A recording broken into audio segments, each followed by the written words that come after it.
What you aiming for? That jug over there. Alright, fire when ready.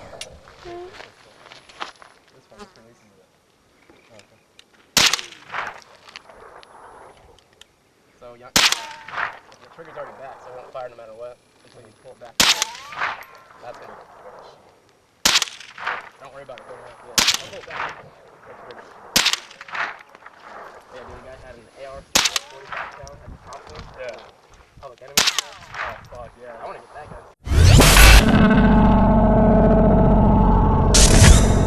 Hey everybody, today's video is going to be a review on the AR-7 or the Henry's U.S. Survival Rifle.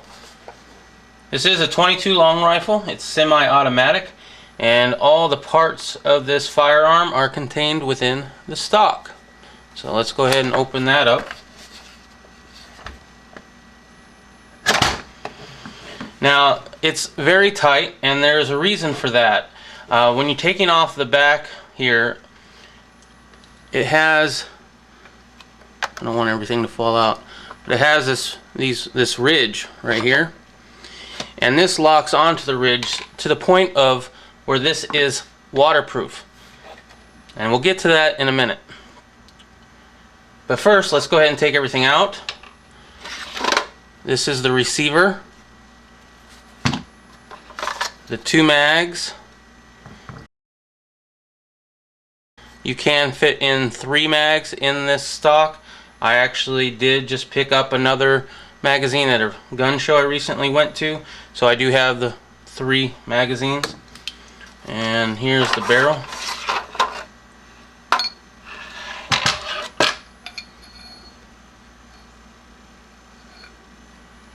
So to assemble this, let's go ahead and put the plate back on the back here.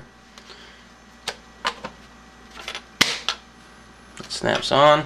Now see this wing nut right here? That's what screws the receiver in. You can see it right here. So you take the receiver, and let's go ahead and take the magazine out because the magazine is loaded.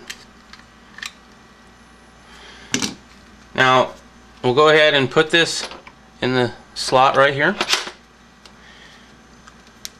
and holding it like so, you just turn this wing nut. It's getting it kind of tight, not over tightening it, of course. And that's the receiver locked into place. Next, we're going to put on the barrel. It's pretty easy. You have your nut right here, and all you have to do, you see that notch on the barrel? You just have to put it in that place for it right here, and then just screw it on.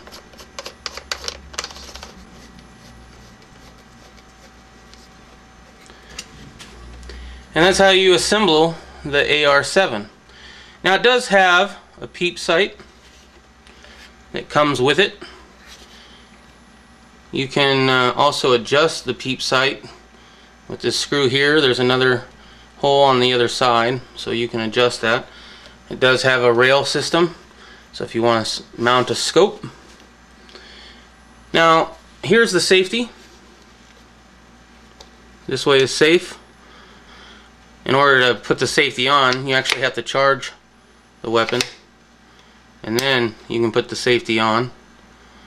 Taking the safety off, I'll charge the weapon again, show you that it's clear, no magazine. It does have quite a heavy trigger pull, which can affect accuracy, I believe. This is not the most accurate 22s that's out there. In fact, the gun that competes with this the most is the Ruger 10/22 takedown model. Now this is a little bit different than the Ruger 10/22, and I'm going to touch on a few of those specs. However, first I want to talk a little bit about the magazines. There is no feed ramp in the receiver of this rifle, so the feed ramps are built in to the magazines. You can see this little ramp right here, and that's the feed ramp for the gun. Now the magazines, they hold 8 rounds each. If you want to pick up a third one like I did, then it's going to be about, I think I paid $20. Now, some of the differences between the AR-7 and the Ruger 10/22 takedown.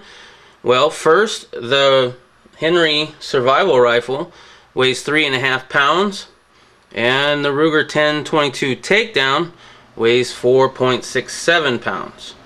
The Ruger 10/22 comes with standard magazines of 10 rounds. This comes with 2 magazines that are 8-round capacity. Now, there is kind of a big difference in price. The Ruger 10/22 retails for $389, and the Henry U.S. survival rifle retails for, I believe, a little bit over $200. I actually picked this up for right around $200, so it was a good deal. Now, with the overall length, the Ruger 10/22 comes in at 37 inches, and that's when it's fully assembled. And the AR-7, when it's fully assembled, comes in at 35 inches. So there's not too much a difference there, but a little bit. Now, some people will say that the AR-7's barrel is made out of plastic. And in fact, there was a video that I just watched from a good YouTuber called Mr. G.A. Arms. And he uploaded a video where he talked about the Ruger 10/22 takedown, and he compared it a little bit with the AR-7. Now, his complaint was that the barrel was made of plastic or was wrapped in plastic. It is wrapped in plastic, but it's not an aluminum barrel. It's actually a steel barrel wrapped in polymer. And we all know polymer guns are pretty good. It does cut down on the weight quite considerably, but doesn't really heat up that much when you're firing it at all. The stock on this AR-7 is ABS plastic, and the whole rifle is coated in a Teflon finish. This rifle also comes in camouflage, and they say it's waterproof, but I would suggest that it's more water resistant. The whole gun is coated in a Teflon, so it protects it against corrosion. So even in salt water, this thing won't rust. Now, a little history on this rifle. This was originally invented for the U.S. Air Force, for people who had to bail out of their plane at the last second and parachute down in the jungles, and this way they would have something to hunt small game with, and that's why it's called the U.S. survival rifle. So all in all, I think it's a great buy for the money. I mean, $200 is not too bad. You might pay a little bit more in your area.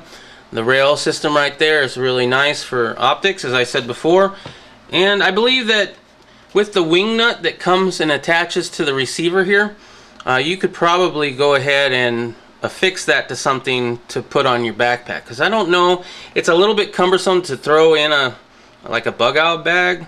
It's not too bad, but personally I wouldn't mind having it on like the outside of my bag, so I would want a way to affix it to that bag through the wing nut that's included. So let's go ahead and take it down.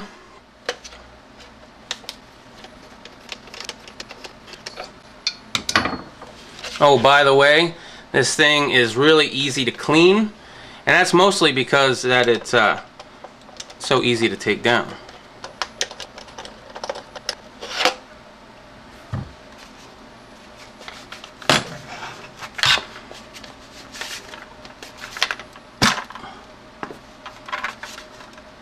Alright, so there's the inside.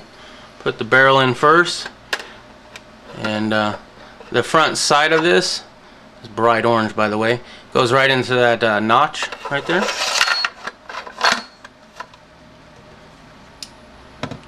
The receiver, let's go ahead and put the magazine back in that.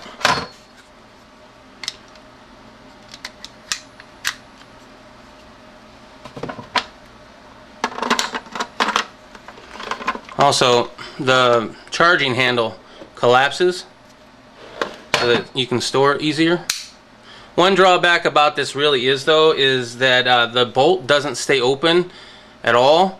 So if you're going to like a gun range where they require you to have, you know, show open and empty, you're going to have to figure out a way to do that. I have put a string or a piece of paracord and wrapped it around this notch here, and then the safety back here, and that can hold the bolt open. And some people use spent brass of course larger caliber rifles. Not too sure if I like that idea or not, but that is a concern if you're going to the range with this.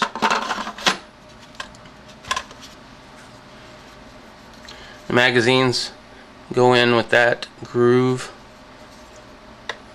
matching with these lines. I don't even know what to call those. So there you go. I believe this is a really good item for preppers. I'm not necessarily a prepper, but I'm prepping to be one.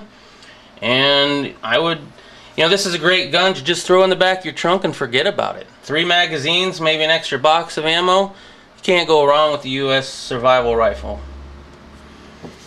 Well, thanks everybody for watching my video. I hope you liked it. And once again, go check out Mr. G.A. Arms. He's just started out on YouTube, and he could really use the support. And he's got some great ideas coming forward for doing videos in the future. I'm looking forward to every video he's making, and definitely show him some support. Talk to you later, guys.